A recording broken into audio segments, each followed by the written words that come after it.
स्थिति हेतुत्व वाला अधर्म द्रव्य भी मेरे साथ है, और मैं और मेरे साथ जुड़ा हुआ है शरीर, दोनों एक साथ आपात द्रव्य में अवगाहना किए हुए हैं। अवगाहना गुण हेतुत्व वाला आपात द्रव्य। और मैं यदि मनुष्य क्षेत्र का मनुष्य हूँ तो मैं काल की विद्यमानता में काल की गणना कर सकता हूँ। इसका अर्थ है कि चारों द्रव्य मेरे साथ हैं। और पांचवा पुद्गल प्रत्यक्ष प्रमाण में आ रहा है कि अब पुद्गल भी मेरे साथ शरीर रूप है। पांच द्रव्य मेरे साथ हैं, चार का तो अनुभव नहीं आता, परंतु एक का अनुभव आप सबको पूरा आता है कि मेरे साथ यह शरीर है, वह मैं हूँ, ये मेरा है। बस रोना अनंत काल तक जन्म मरण का इसीलिए हुआ कि ये मान लिया कि ये शरीर मैं हूँ, ये शरीर मेरा है। और यही अज्ञान है, यही भ्रांति है, और उसी भ्रांति के कारण से निरंतर चतुर्गति का परिभ्रमण। क्यों? क्योंकि जो परिवर्तन पर्यांतर हो रहा है वो मुझ में बड़ा विचित्र प्रकार का हुआ। पांच द्रव्यों में निरंतर अपने स्वभाव के अनुसार ही परिणमन होता है। यदि आप कहो कि पुद्गल में तो वैभाविक परिणति हो रही है, यह तो निरंतर सड़ता है या निरंतर गलता है, न जाने किस समय छूट भी जाता है, इस कारण से तो विभाव में जा रहा है। इसके तो वर्ण में, गंध में, रस में, स्पर्श में निरंतर परिवर्तन होता है। तो निरंतर जो परिवर्तन हो रहा है, कभी वो शुभ रूप होता है, कभी अशुभ रूप होता है। जो पुद्गल शुभ हो गया, शुद्ध हो गया, वही पुद्गल वापस अशुद्ध हो जाता है। एक गाथा धर्म कथांग में उल्लेख आता है कि जिस समय राजा अपने सभासदों के साथ विहरण करने जा रहे थे, वापस लौटते समय मंत्री ने उनको सस्ता रास्ता बता दिया। तो एक नाले की तरफ से सारे आ रहे थे। जिस समय नाला आया उस समय राजा और सारे सभासद नाक को सिकोड़ते हुए जा रहे थे, पर सुबुद्धि मंत्री उस पर कोई प्रभाव नहीं पड़ा। एक दिन राजा को भोजन के लिए निमंत्रण करता है और भोजन करवा करके और उनको एक शुद्ध स्वादिष्ट ऐसा सुगंधमय पानी पिलाता है। उन्होंने पूछा राजा ने कि ये इस प्रकार का सुगंधित पानी, शुद्ध पानी, आप मीठा पानी कहाँ से लाते हो? मुझे तो कभी नहीं बताया आपने। राजन, ये वही पानी है जिस दिन आपने नाक को सिकोड़ी थी, आपके सभासदों ने नाक को सिकोड़ी, तो नाले का गंदा पानी। बड़ी साड़ी का मुझे पता नहीं है, परंतु मुझे दिल्ली का पता है। एक ऐसी कॉलोनी में हम रुके थे। उस कॉलोनी के पास एक बहुत बड़ा तालाब बना रखा था और उस तालाब में एक यंत्र इस प्रकार का लगा था, उबक उबक करके पानी ऊपर आ रहा था और वो पानी सारा भर रहा था उस तालाब में, और वह सारा पानी दिल्ली के गटरों का था। किसका था? गटरों का। और उन गटरों के पानी को फिर न जाने किस किस प्रकार की उसमें जो जो डालते हैं वो सारे डाल करके उसकी शुद्धि करते हैं और वह जल दिल्ली वासियों को पिलाते हैं। उस सुबुद्धि मंत्री ने, तीर्थंकर महावीर ने पता नहीं कितने साल पहले बता दिया था कि वही पानी शुद्ध भी हो जाता है, वही पानी अशुद्ध भी हो जाता है। इसका अर्थ है कि पुद्गल का यह स्वभाव, ये पुद्गल का स्वभाव वस्तुतः चार अन्य द्रव्यों के समान ही है। पांच द्रव्य हो गए, अब बचा कौन? जीव द्रव्य। ये महामूढ़ मूर्खों का राजा, ये जीव द्रव्य बचा है।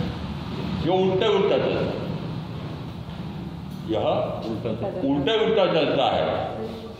और कब से यह उल्टा चल रहा है? अनादि से यदि जीव, अनादि से यदि मैं हूं तो अनंत काल हो गया उल्टा ही चलता रहा। वो उल्टा चलना क्या? सिर नीचे और पांव पर, ऐसा? और क्या उल्टा चलना किसको कहते हैं? उल्टा कैसा चलना? कि जिस ज्ञान गुण से मुझे अपने आप को जानना चाहिए, अपने आप को तो जानता नहीं और अन्य शरीर आदि सारों को अपने जानता हूँ, इस कारण से ज्ञान गुण का विभाव परिणमन पर्यायंतर हो रहा है। और इसी प्रकार से दर्शन गुण का भी वैभाविक परिणमन हो रहा है। उस ज्ञान से अपने आप को जाने, उसी दर्शन गुण से अपने आप को देखे। तीसरा, उसी सुख नाम के गुण से अपने आप का सुख का अनुभव करे, ऐसा तो नहीं करता है और मात्र इन 5 इंद्रियों के माध्यम से मिलने वाले सुखों को सुख मान करके और जहर पी रहा है।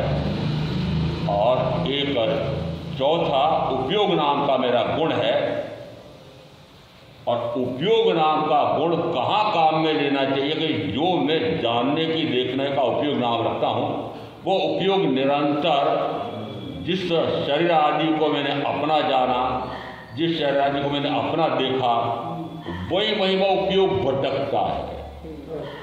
हाँ तो बोलते जाओ कि जिसको मैंने जाना कि ये मेरे प्रियजन है, परिजन है, प्रीतम है, प्रीतमा है, ये मेरा धन है, ये वैभव है, ये भोग साधन है और इनके कारण से मुझे खूब सुख मिल रहा है, तो उपयोग कहाँ जा रहा है?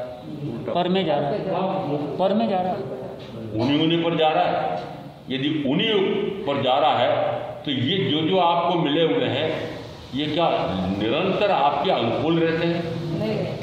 जो पत्नी मिली थी वह निरंतर प्रतिदिन प्रतिक्षण आपके अनुकूल रहती है, वह पति आपके निरंतर अनुकूल रहते हैं? आना तो बोलो, नहीं रहते। सौदा तो किया था, साथ साथ तो वादे किए थे और साथ साथ एक दूसरे के बीच चक्कर लगाए थे और तय किया था कि मैं तुम्हारा पति के रूप में, पत्नी के रूप में वादा निभाऊंगी, जीवन भर तुम्हारा साथ दूंगा, जीवन भर तुम्हारा साथ दूंगी। और ये सारा प्रण करके आया कि नहीं? और अब मैं पूछ रहा हूँ, जीवन भर वो साथ देती है? भाइयों को पूछ रहा हूँ, बहनों को पूछ रहा हूँ, क्या जीवन भर वो साथ देता है? न जाने कौन कब धक्का देकर, धोखा देकर के चला जाएगा, और एक जो न जाने कब अचानक धोखा दे देगी, उसको भाइयों को कह रहा हूँ धक्का देकर के अलग क्यों नहीं हो जाते हो? और जो न जाने कब धोखा दे देगा, उसको धक्का दे करके क्यों नहीं अलग हो जाते हो? सर्विस से टाइम क्यों नहीं ले लेते हो? न जाने कब धक्का दे देगा, धोखा खाओगे। ये सारे जिनको आपने पाल रखे सारे धोखेबाज हैं।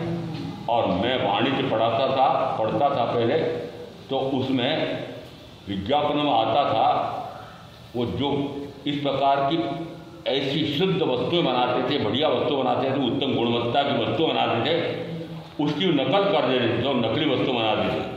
तो फिर एक विज्ञापन देता था, धोखेबाजों से दूर रहो, सावधान रहो। मुझे ऐसा कहते कहते 2.5 महीने हो जाएंगे कि धोखेबाजों से सावधान रहो, सावधान हुए। और आपको विचार हुए क्या? ये जितने आपने पाल रखे हैं वो सारे क्या हैं? धोखेबाज। ये सारे क्या हैं? आपको ठेठ नरक में एक दूसरे को धकेल रहा है। कैसे धकेल रहा है? कि एक दूसरे के प्रति या तो वह प्रेम करता है या द्वेष करता है, दो में सारे आ जाते हैं। प्रज्ञापना सूत्र में जिस समय 23वां कर्मबंध पद आया है, उस समय उन्होंने कहा कि ये 2 मुख्य हैं, एक है राग और एक है दूसरा द्वेष। सारे कर्म का बंध का कारण कौन है? राग और द्वेष। और अभी आप बताओ कि पूर्व के जन्मों का तो मैं नहीं कह सकता, परंतु इस जन्म का तो आपको पता होगा, स्वयं को पता होगा कि निरंतर आपने जितना आयुष्काल बिताया है, या तो राग किया या द्वेष किया। आना तो बोलते रहो, राग और द्वेष तो मरोगे नहीं चतुर्भुज में। हाँ बोलते रहो। फिर कहा कि राग, इस अर्थ है कि राग है तो माया और लोभ है, और द्वेष है तो क्रोध और मान। तो राग और द्वेष में कौन आ गए? सभी चारों कषाय आ गए। तो कर्म का मूल कौन सा हुआ? चारों कसाय।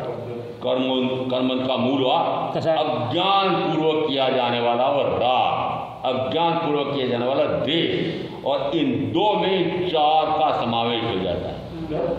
और यदि राग है तो रति है कि नहीं, और रति यानी पांच इंद्रियों के मनोज्ञ भोग मिलते हैं तो रति भाव अच्छा लगता है, भोग अच्छे लगते हैं। और यदि अमनोज्ञ मिले तो अर्ति भाव होता है, यह 16वां पाप है। फिर इस प्रकार से ये मुझे मनोनुकूल सारे पांच इंद्रियों के साधन सुविधाएं परिजन मिलने चाहिए।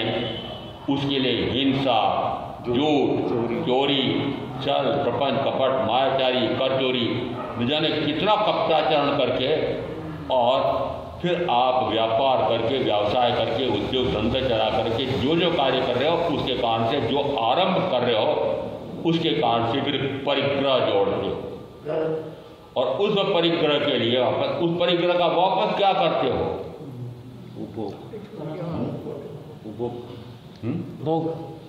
भोग रहे हो। अब गिनती लगाना 18 में से कौन सा पाप बचा है? इसका अर्थ है कि मात्र यहाँ कहा है राग और द्वेष, और राग और द्वेष का तो उसमें करीब करीब 18 प्रकार के पापों का समावेश हो जाता है। और इसलिए प्रज्ञापन सूत्रकार कहते हैं कि जीव स्वयं ही अपने ही दुर्भाव से, विकारी भाव से, शुभ भाव से, अशुभ भाव से, राग भाव से, द्वेष भाव से, कषाय भाव से, पांच इंद्रियों की आसक्ति के कारण से निरंतर कर्म का बंद कर रहा है। कर्म बंद पद नाम दिया 23वां कर्म बंद पद। इसका अर्थ है कि ऐसा होता कैसे है? तो 23वें अध्ययन प्रज्ञापन सूत्र में कहा कि जिस समय ज्ञानावरणीय कर्म का उदय आता है उसी समय दर्शनावरणीय कर्म का भी उदय आता है।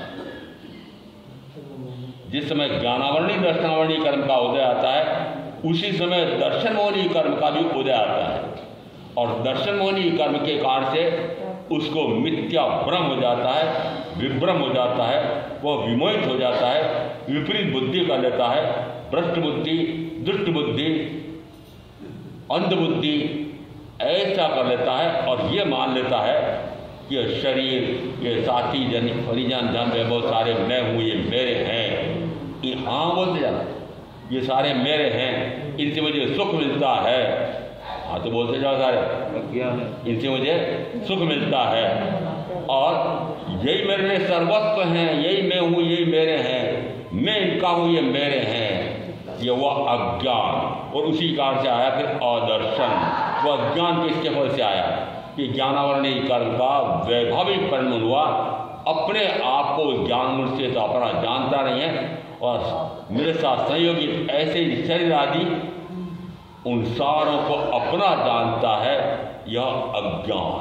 तो जो अनंत ज्ञान गुण का धारक मैं, तो अनंत ज्ञान गुण का धारक, केवल ज्ञान गुण का धारक मैं, ऐसा तो मुझे बहुत बाद में पता लगा इस भाव में भी कि मैं तो वस्तुतः ऐसा स्वयं अनंत ज्ञान गुण का धारक हूँ। और प्रमाण दे रहा हूँ कि जीव का स्वरूप किस प्रकार का है, तो दो एक व्याख्या प्रकृति में आया है कि वह अनंत ज्ञान परेमान, अनंत दर्शन परेमान, अनंत चारित्र परेमान। फिर भगवान सिद्ध का स्वरूप कैसा है, ठीक है, अनंत ज्ञान परेमान, अनंत दर्शन परेमान, अनंत चारित्र परेमान। फिर पूछे भगवान मोक्ष का लक्षण क्या है, कि ज्ञान और दर्शन लक्षणों वाला है। मोक्ष का मार्ग कैसा है, कि ज्ञान और दर्शन लक्षणों वाला है। फिर आगे 11वीं गाथा सूत्र का 28, नाणम च दंसनम चैव चरितम च तवोतः वीर्यम ओगो एवं जीवस्य लक्षणम। ये 6 ये जीव के लक्षण हैं। और 6 में ये तो एक बात तो समझ में आ रही कि नाणम च दंसनम चैव, कि ज्ञान और दर्शन, ज्ञान ने जानने का गुण, दर्शन ने देखने का गुण। ज्ञान और नाणम च दंसनम चैव चरितम च तवोतः, ये 2 अभी छोड़ रहा हूँ।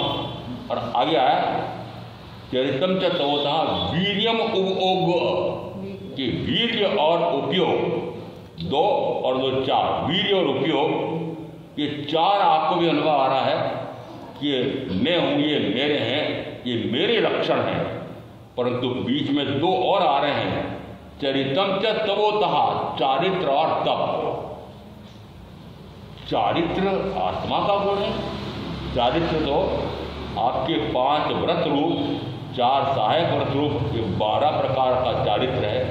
और मेरे ये 5 महाव्रत रूप चारित्र है, ये तो मात्र क्रिया है। ये मात्र चारित्र का पालन करता हूँ, निरतिचार पालन करता हूँ, ये तो क्रिया है। मेरा गुण कहाँ से हो? ये मेरा गुण कहाँ से? मैं तो शुद्ध चेतन स्वरूप सिद्ध समान आत्मा हूँ। अनंत ज्ञान, अनंत दर्शन, अनंत सुख, अनंत वीर, ऐसे अनंत गुणों का धारक हूँ। तो मेरे तो इस प्रकार के गुण हैं। तो चारित्र में ऐसा क्या आया कि नहीं, ये आत्मा के ही गुण हैं। ये 11वीं गाथा उत्तराधन सूत्र का 28वें अध्याय उसमें रहा है, ये 6 आत्मा के गुण हैं। नाणम च दर्शनम चेव चरितम तवोतः, वीर्यम ओगो। वीर्य गुण किसका है? आत्मा का। आत्मा का। आत्मा का। आत्मा। वो वीर्य गुण किससे बाधित होता है?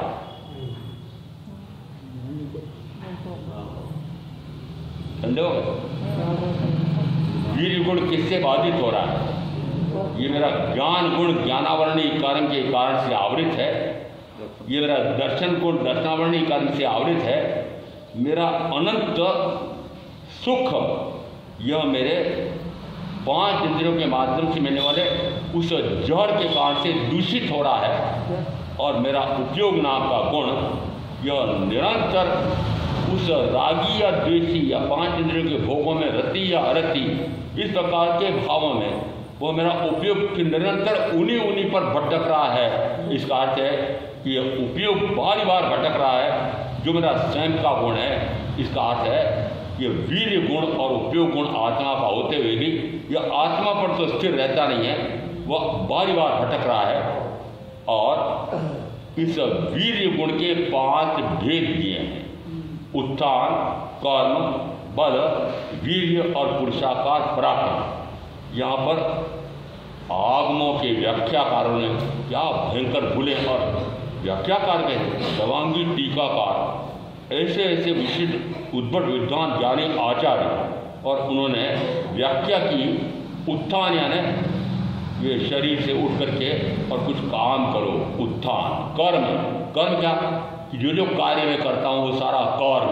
उत्थान कर्म, बल कौन सा कि शारीरिक बल, बौद्धिक बल, जाति बल, सैन्य बल, धन बल, ये सारा बल, ऐसी व्याख्या।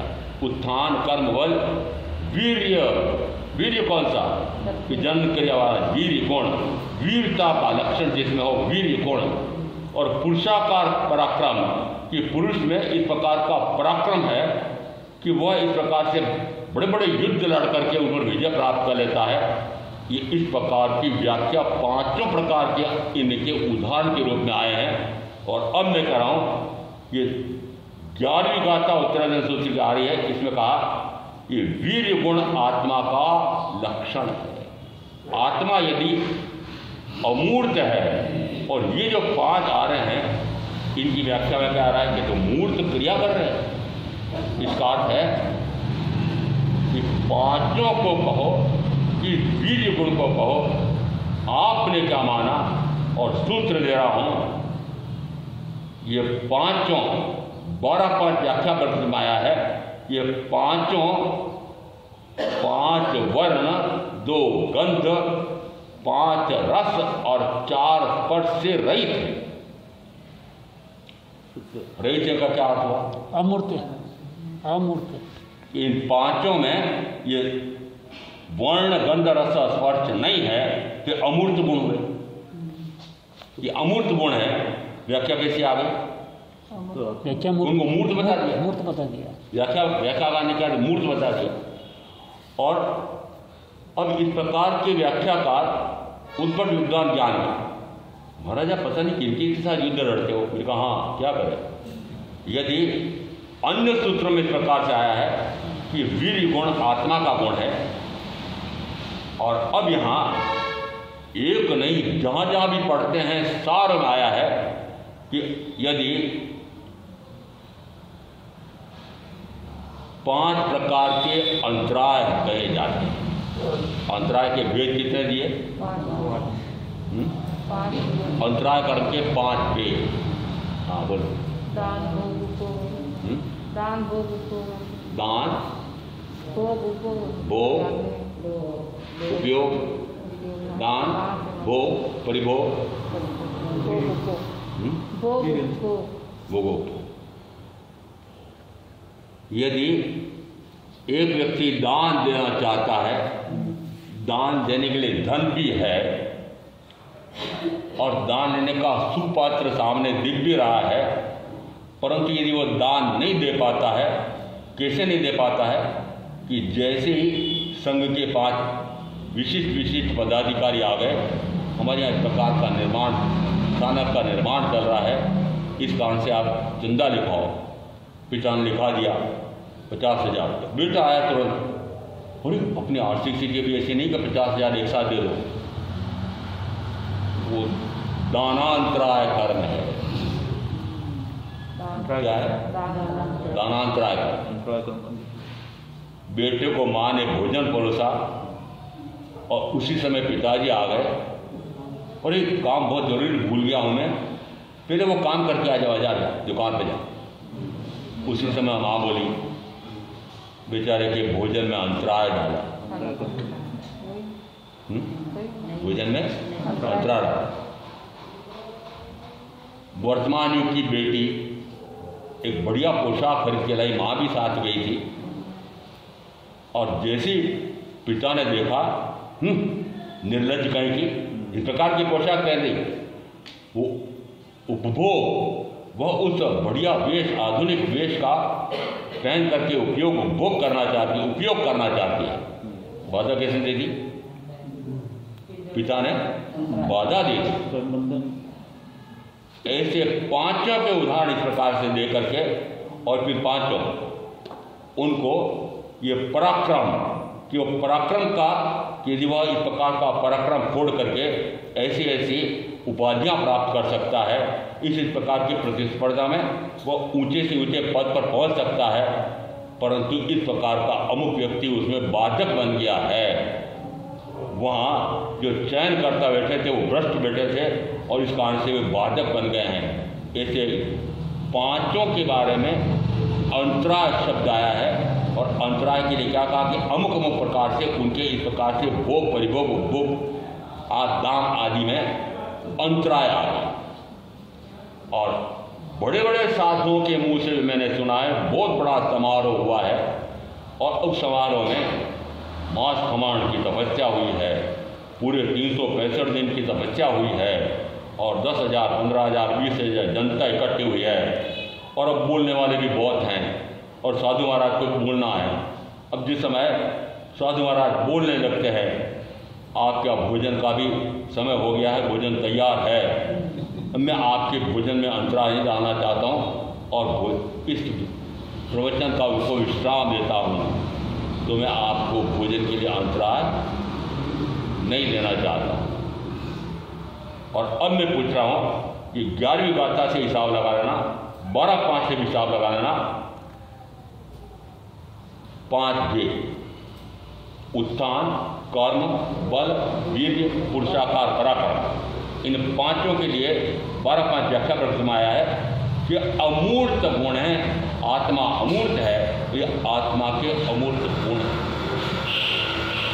यदि अमूर्त है तो भी जितने दृष्टांत आए हैं सूत्रकारों ने दिए हैं, आगम में मात्र 5 भेद दे दिए हैं, वीर गुण के 5 भेद दिए हैं, और कहीं भी किसी भी आगम में, सारे आगम खोज डाले होंगे, किसी में भी ये 5 प्रकार किस प्रकार के होते हैं, ये आगमकार ने उल्लेख नहीं किया, महावीर ने उल्लेख नहीं किया। इसका अर्थ है कि बाद के आचार्यों ने जिस समय इन 5 का विवेचन किया, तो सारा विवेचन इस प्रकार से निकल रहा है कि यह मूर्त गुण नहीं, मूर्त गुण है, अमूर्त नहीं। 2 बार मैंने इस पर लेख लिखे। एक तो मैं जिस समय गृहस्थ में स्वाध्यायी रूप में था, उस समय भी मैंने लेख लिखा। इसके बाद में एक साधु बनने के बाद में इस प्रकार का लेख लिखा, और 4-5 मुख्य पत्रिकाओं में छप गया। किसी ने उप भी नहीं की, पढ़ा नहीं होगा या पढ़ करके उन्होंने कहा रुद्रमुनि है, ये बहुत शास्त्रों का वो टीका टिप्पणी करता रहता है, छोड़ो इसे। वस्तुतः यदि यहाँ कहा है कि वीर्य गुण यह, अब बताओ वीर्य गुण किसका गुण है? आत्मा का। आत्मा का गुण। और अभी उदाहरण दिया मैंने कि बेचारे इसको भूख भी लग रही थी, थाली भी परोस दी थी और पिताजी ने तुमने इसको भोजन में अंतराय डाला। तो अब बताओ ये अंतराय, अब मैं 4 घाती कर्म हैं, उसमें अंतराय किसमें है? 8 कर्म है। उन 8 कर्मों में से अंतराय कर्म अंत में आएगा। ज्ञानावरणीय, दर्शनावरणीय, ज्ञानावरणीय, दर्शनावरणीय, मौनी, वेदनीय, वेदनी, मौनी, वेदनी के बाद हाँ, वेदनी मौनी, वेदनी, मौनी, नाम, गोत्र, आयुष्य और अंतराय। अंतराय। देखो 4 घाती, ज्ञानावरणी, दर्शनावरणी, मौनी, अंतराय, 4 अघाती, नाम, गोत्र, आयुष्य और वेद। एक इस प्रकार का भी है। इसका अर्थ है कि आगम में 2 प्रकार से वर्णन आ रहे हैं। अब यहाँ पर वेदनी कर्म घाती है कि अघाती है? गाती, घाती है। नाम, गोत्र, आयुष्य, वेदनी अगति, अघाती है। अगति। अब इसको कहाँ रखा? ज्ञानावरणीय घाती, दर्शनावरणी घाती, मोहनी घाती और इनके बीच में रखा। बीच में रखा है ना? ज्ञानावरणीय कर्म, दर्शनावरणीय कर्म, वेदनी कर्म, मोहनी, नाम, गोत्र, आयुष और अंतराय। तो अंतराय को कहाँ फेंका? अंत में। इसका अर्थ है कि अंतराय कर्म की कोई महत्ता नहीं है। महत्ता किसकी है? वेदनी, वेदनी की। और आपका मैं बता सकता हूं, आपने वेदनी कर्म को महत्व दिया कि नहीं दिया? दिया। जिस समय शरीर में वेदना आती है, हाय हाय हाय हाय, जिसको वेदना आ रही है वो भी हाय हाय करता है। और सेवा में रहने वाले वो प्रियजन, परिजन, प्रीतम, प्रीतमा जो भी हो, ये भी हाय हाय कर रहे हैं। हे भगवान, अब तो इनकी सेवा करते करते भी हम थक गए हैं, इनको अब उठा लो तो बहुत अच्छा है। और वो दुखी हो रहा है, वो रोगी, माँ रोगी, वो भी कहता है हे भगवान मुझे उठा लो तो अच्छा है। कौन उठा लेगा? हे भगवान, कौन से भगवान? कोई भगवान। सारे बोल रहे हो तो महावीर के तत्व को समझते हो? स्वरूप को समझा? बोलते समय आप ध्यान रखते हो क्या बोल रहा हूँ, क्या बोल रही हूँ? वेदनी को इन 3 घाती कर्मों के साथ क्यों जोड़ा? कोई कारण बता सको तो बताओ। और ये मोक्षमा प्रवचन पढ़ रहे हैं मोगरा जी, शेर सिंह जी, पढ़ रहे हो? ये विवेचन तो आ चुका है, उस मोक्षमा प्रवचन में विवेचन आ चुका है। बताओ आप क्या है? इनको बीच में क्यों रखा?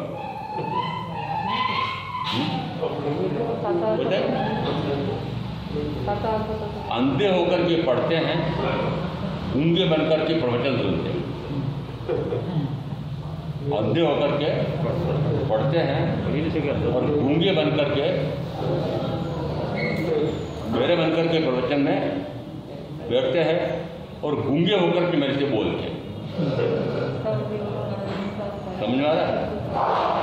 तो मेरी सभा अंधे मेरे गूंगों की सभा है। अंधे, बेरे और गूंगे। अब सारे अंधविश्वास में विश्वास करते हुए अंधश्रद्धा कर रखी कि नहीं? अंधश्रद्धा कर रखी है। गिनती कराओ तो एक ने 50 मिल जाए। अंधश्रद्धा कर रखी। ये कुल देवता की पूजा, ये नाकोड़ा भैरव जी की पूजा, और जारोलियों के मकान उसके आसपास एक और कोई मंदिर बन गया तो बड़ा, वो भी बड़ा अच्छा बन गया।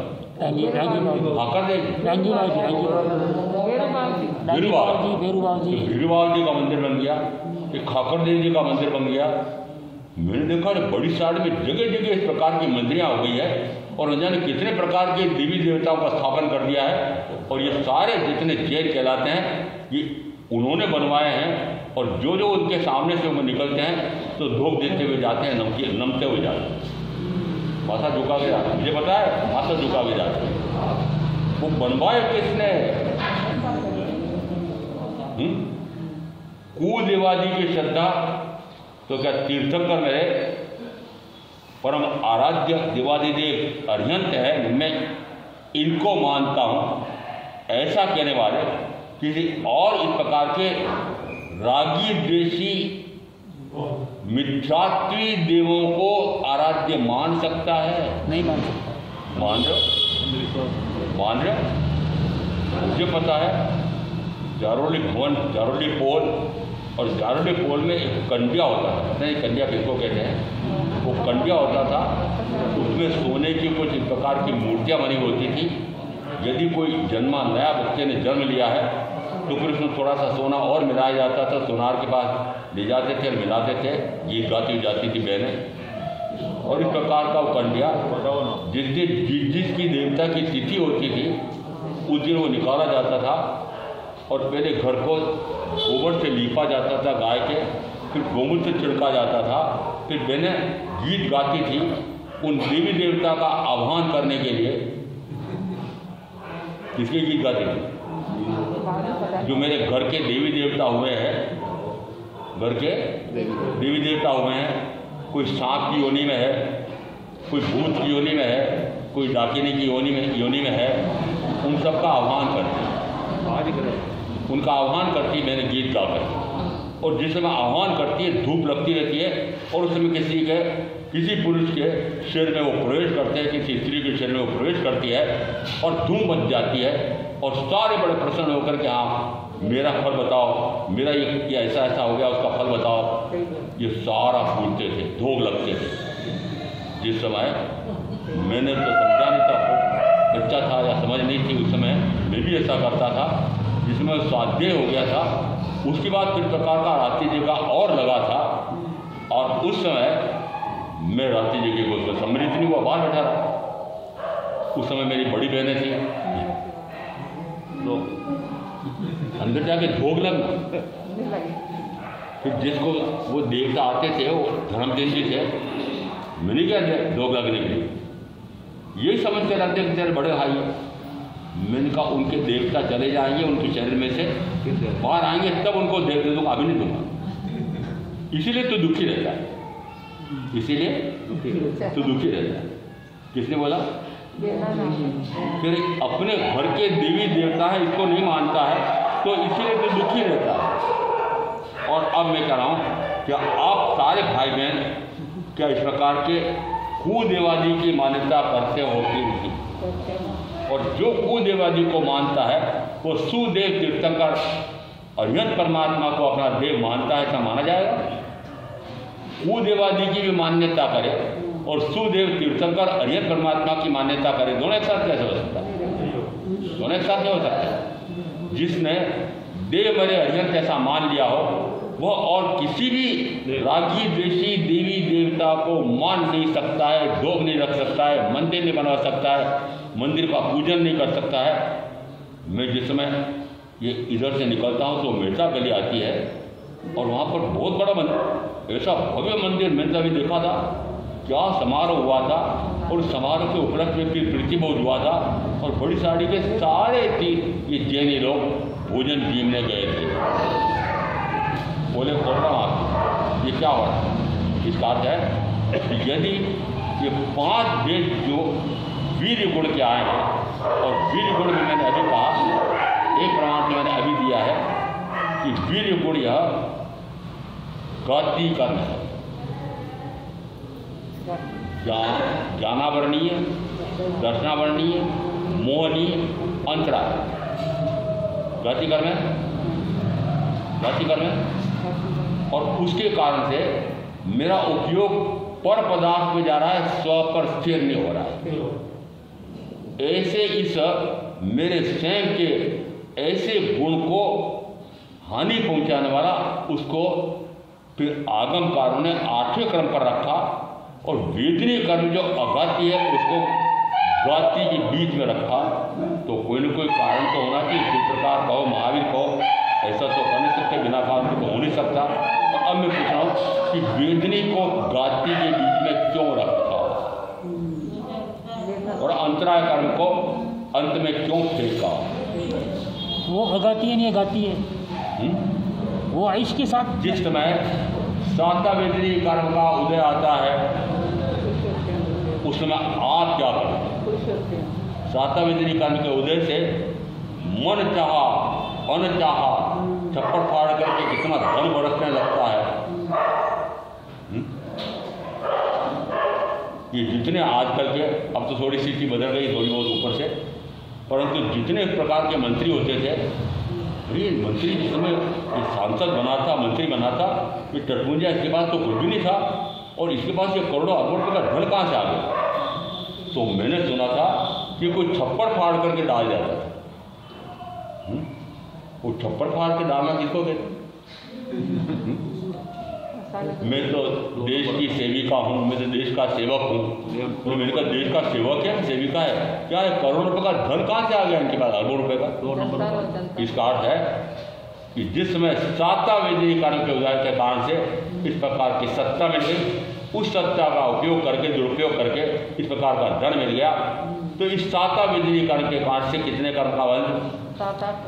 7-8 प्रकार के कर्म का बंद हो रहा। अनुभव से सिद्ध होता है आपको कि जिस समय साता होती है उस समय आप साता उस मिट्टी से आपको साता सुख का अनुभव आता है। इसका अर्थ है कि शरीर के माध्यम से मिलने वाली साता उसका अनुभव आता है, तो पौद्गलिक अनुभव है। आपने उस साता को साता माना, फिर साता पहुंचाने वाले के प्रति आपने राग का भाग लिया।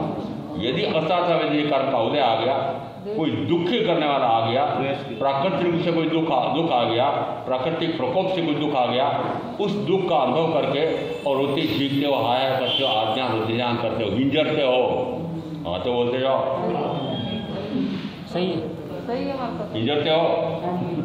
अब बताओ, दोनों उदाहरण दे दिए मैंने कि आपको वेदनी कर्म में यदि साता वेदनी का उदय है तब भी आप कर्म का बंद कर रहे हो, और असाता वेदनी कर्म है उसके उदय में भी आप वापस 8 कर्म का 7 प्रकार के कर्म का उपार्जन कर रहे हो, तो फिर ये वेदनी कर्म क्या हुआ? मुख्य में घाती हो गया ना? घाती हो गया ना कि मेरे निज गुणों में घात करने वाले ज्ञानावर्णी, दशनावर्णी, मोहनी, अंतरा इन कर्मों का बंद करा रहा है। कौन करा रहा है? ये वेदनी। इस कारण से सूत्रकारों ने कहो कि महावीर ने कहो, इस वेदनी को बीच में रखा।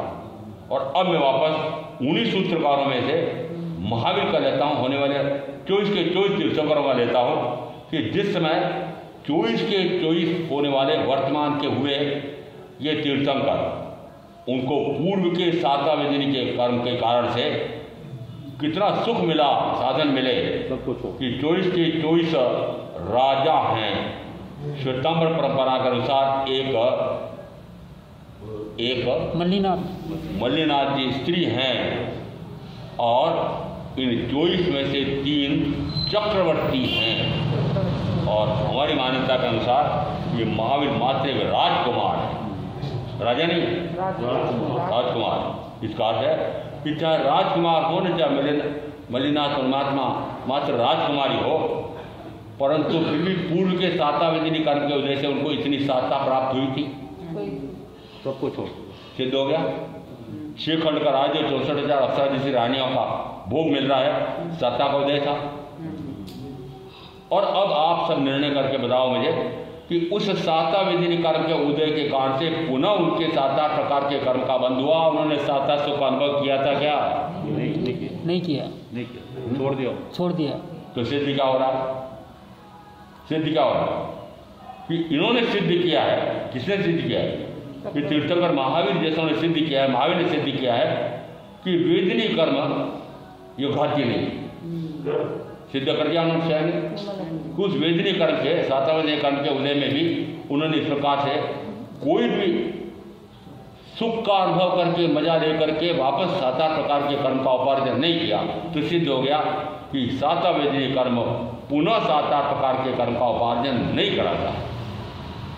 फिर बीच के 22 तीर्थंकरों के उनके इस प्रकार की मुनि अवस्था में इस प्रकार के दुख नहीं आए थे। एकमात्र महामुनि महावीर है कि जिनको इतने दुख आए, संयम लेते सी कितने कष्ट और उपसर्ग। और अब मैं एक आध का उदाहरण देके पूछता हूँ कि जैसे ध्यान में बैठे हैं और पूर्व का जो कर्म बांधा था उदय में आता है, सुनता नहीं है। मैंने क्या कहा था कि नाच गाने बंद करा देना, मुझे नींद आ जाए तो। वो अंगरक्षक उसने बंद करवाया नहीं, आज तो मैं ही सुन लूँ। इस कारण से वो सुनता रहा, देखता रहा नाटक सारे।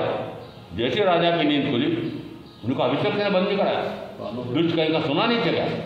ये संतरी गर्मा गर्म शीशा लाओ और इसके कान में भर दो और वो तड़प तड़प कर मर रहा है, तड़पता जा रहा, मरता जा रहा है। उस समय त्रपट वासुदेव मेरे परम आराध्य तीर्थंकर महावीर इस भाव में खुश हो रहा। उन्होंने कहा मैंने सही किया, मैंने सही किया, मैंने सही किया। और उस कारण से जो कर्म का बंध पड़ा और वो कर्म का बंध वापस उदय में आया। कब आया? सर्ववृत्ति संयम लेकर के जिस समय वो ध्यान करें उस समय कर्म का उदय आया। और उस कर्म के उदय में उसी ने वापस ग्वाला बंद करके, जो उस समय वहाँ वो अंगरक्षक था, उसका उसे मरवाया था त्रिपट वासुदेव महावीर ने उस काल उस समय। अब जिस समय वह शीशा भरवाया था उस समय तड़प तड़प के मर रहा था। वापस क्या हुआ है कि उसी ने जब ध्यान खड़े थे उस समय बैल चराते चराते वो ग्वाला किसान आया था। काम याद आ गया कि घर में कोई काम भूल गया हूँ। ए बाबा जरा मेरे बहनों का ध्यान रखो। बाबा कौन? आप बाबे होने चाहते हो? बाबा है नहीं? मांग खाने वाला? अरे बाबा किसको कहते? जिस पास कुछ नहीं, मांग खाने वाला। और अब आपको पूछना बाबा बनना चाहते हो? महाराज इतने बड़े हम कोट्याधीश बने हैं, धन लोगों के स्वामी बने हैं और हमको कंगाल का बनाना चाहते हो, बाबा का बनाना चाहते हो? बाबा बनाए बने मुक्ति, बाबा बने बना मुक्ति है? नहीं है।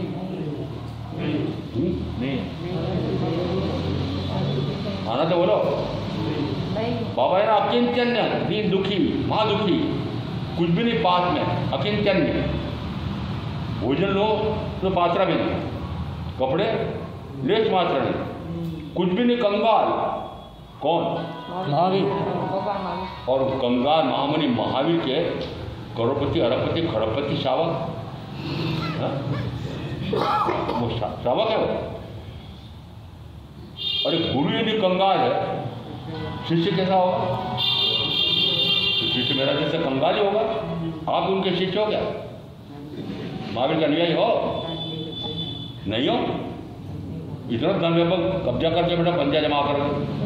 इसका अर्थ है कि यदि उनके इस प्रकार से तीव्रतम असाता विजयी कर्म का उदय आया है, परंतु उस कर्म के उदय से वह पुनः सात प्रकार के कर्म का उपार्जन नहीं कर रहे हैं, उस असाता विजयी के माध्यम से उस वेदना का अनुभव नहीं किया और उस समय आत्मा का संवेदन होता रहा, स्वसंवेदन होता रहा। इस कारण से सिद्ध हुआ कि वेदनी कर्म यह सात प्रकार के कर्म का पुनः बंद कराए, ऐसा नहीं है। इसलिए इसको किसमें रखा? अघाती। और ये फिर ये तीसरे कर्म पर घाती के बीच में क्यों रखा? वो आपके लिए, किसके लिए? यह आपके लिए रखा है कि आप क्या कर रहे हो। कि जिस समय वेदनीय कर्म आता है, उस वेदनीय कर्म के उदय में साता या असात रूप वेदना आती है, उसके उस वेदनीय कर्म के पीठ बल पर है ज्ञानावरणीय दर्शनावरणीय। अज्ञान है ज्ञानावरणीय कर्म के कारण से, दर्शनावरणीय कर्म के कारण से अदर्शन है, और अब वेदनीय कर्म दुख देने वाला है। दुखी होकर क्या बांधोगे? मोनी आदि साता प्रकार के कर्म आदोगे। क्रम समझ आ गया? उस वेदनीय कर्म को तीसरे क्रम पर रखा है। अघाती होते हुए घाती के बीच में रखा है। अब घाती में ज्ञानावरणीय है, दर्शनावरणीय है। ज्ञानावरणीय कर्म का जब उदय आता है तो अज्ञान, ये मुझे दुखी कर रहा है, मेरा शत्रु है, ये दुख मुझे सहन नहीं हो रहा है, उसके प्रति आप फिर द्वेष का, क्रोध का, वैर का भाव करोगे, हिंसा का भाव करोगे, पुनः सात प्रकार के कर्म का क्या सिद्ध हुआ कि वेदनी कर्म पुनः सात प्रकार के कर्म का बंद कराता है। और प्रज्ञापना सूत्र के 23वें कर्म बंध पद में आ रहा है कि जिस समय ज्ञानावरणी कर्म का उदय आता है उसी समय दर्शनावरणी कर्म का उदय आता है, उसी समय मोहनी कर्म के दर्शन मोहनी कर्म का उदय आता है और दर्शन मोहनी कर्म के कारण से वह मिथ्या मान्यता करके और 7 प्रकार के कर्म का बंध करता है। इसका अर्थ है कि 7 प्रकार के कर्म का बंध का कारण कौन हुआ? मिथ्या। 7 प्रकार के कर्म का बंध का कारण कौन हुआ? मिथ्या। अब आगम का शब्द है, तो मैं आगम के शब्द को वापस मैं कह रहा हूं कि यदि आगम का शब्द है तो फिर ये कह रहा हूं कि यदि सूत्रकार कह रहे हैं कि वेदनी कर्म उसके कारण से जो मिथ्या मान्यता करने की मुझे दुखी कर रहा है वह मिथ्यात्व है और मिथ्यात्व के कारण से 7 प्रकार के कर्म का बंध होता है। और अब मैं पूछ रहा हूं आपको वापस कि वो मिथ्या मान्यता के कारण बताओ। अज्ञान। मिथ्या मान्यता होगी कब? अब ज्ञान और दर्शन यानी ज्ञानावरणी कर्म दर्शनावरणी कर्म इसके बिना मिथ्या मान्यता हो नहीं सकती।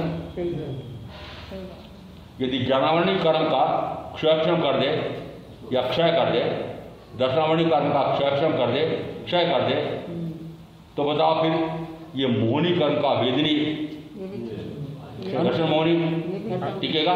नहीं टिकेगा। और दर्शन मोहनी नहीं टिकेगा तो चारित्र मोहनी टिकेगा? नहीं टिकेगा। तो फिर अंतराकर्म का प्रभाव दिखेगा?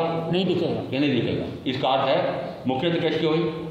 ज्ञानावरणी कर्म का क्षयक्षम क्षय करे तो दर्शनावरणी कर्म का क्षयक्षम क्षय करे तो आत्मा को ज्ञान की प्राप्ति, केवल ज्ञान की प्राप्ति, अनंत ज्ञान की प्राप्ति हो।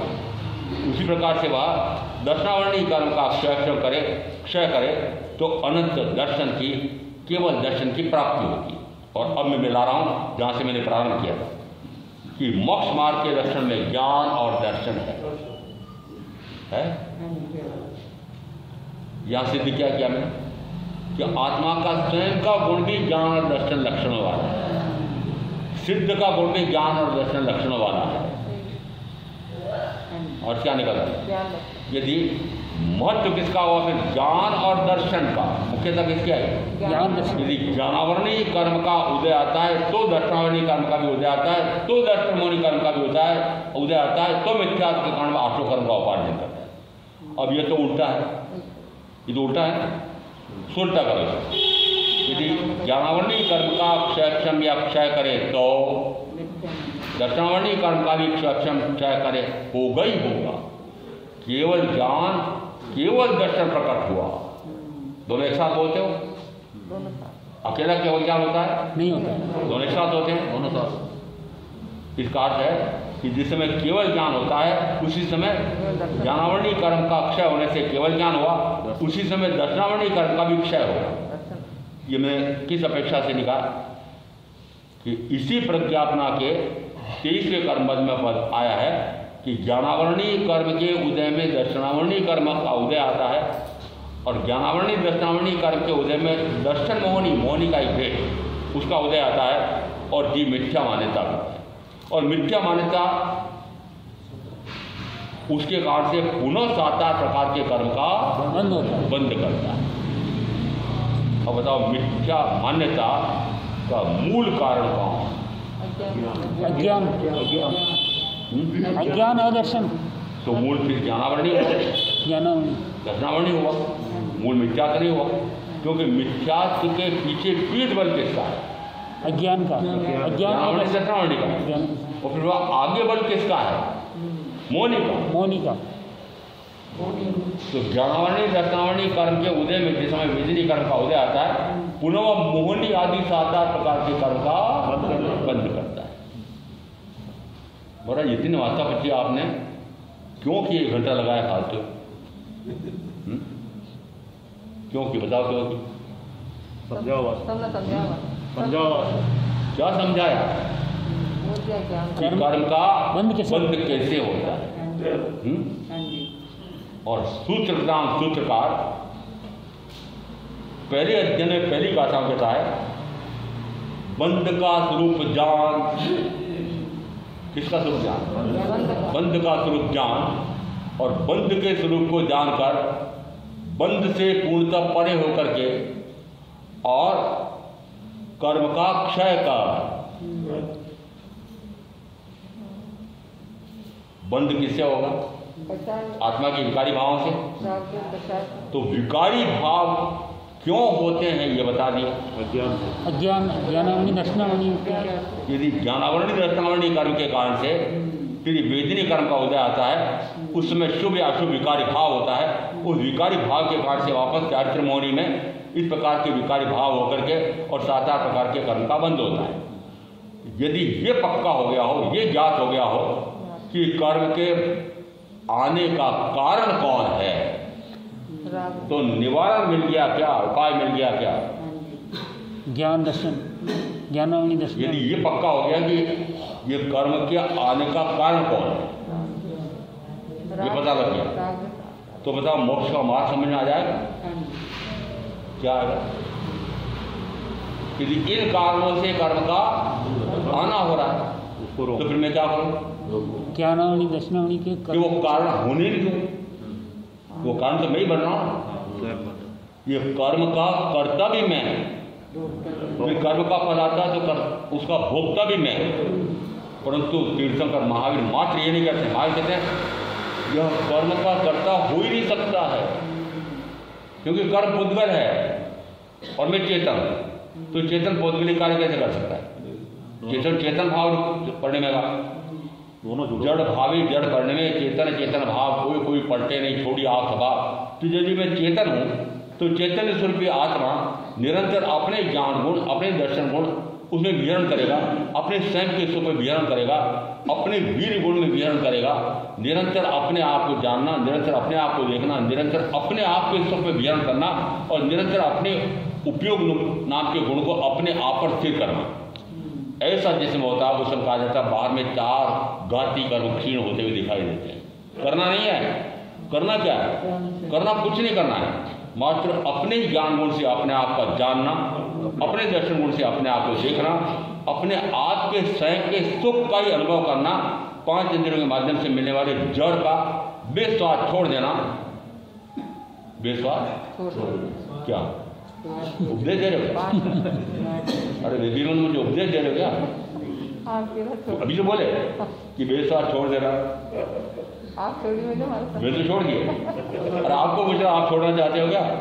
ये 5 इंद्रियों का बेस्वाद छोड़ो तो आत्मा का आस्वाद है। आत्मा का अमृत पान करना चाहते हो, आत्मा अमृत का भी पान करना चाहते हो और 5 इंद्रियों का जड़ भी पीना चाहते हो, दोनों एक साथ नहीं हो सकते। इसका अर्थ है कि जिस समय मुझे यह पक्का हो गया कि कर्म इन कारणों से आते हैं, आश्रव समझ लिया, आश्रव पूर्व की बंद होता है, ये समझ में आ गया, तो फिर बताओ आगे समझ जरा कैसे होगी कि जिन जिन कारणों से कर्म का आना हो रहा है उनका आना रोकता हूँ तो संभव होता है, और यदि फिर वो आ जाए तो मैं उसके अनुसार कार्य क्रिया प्रवृत्ति नहीं करता हूँ तो उस कर्म की निर्जरा होती है। ऐसा तत्व का असुर समझ कर में आप जो साधना करेंगे उनका कल्याण होगा।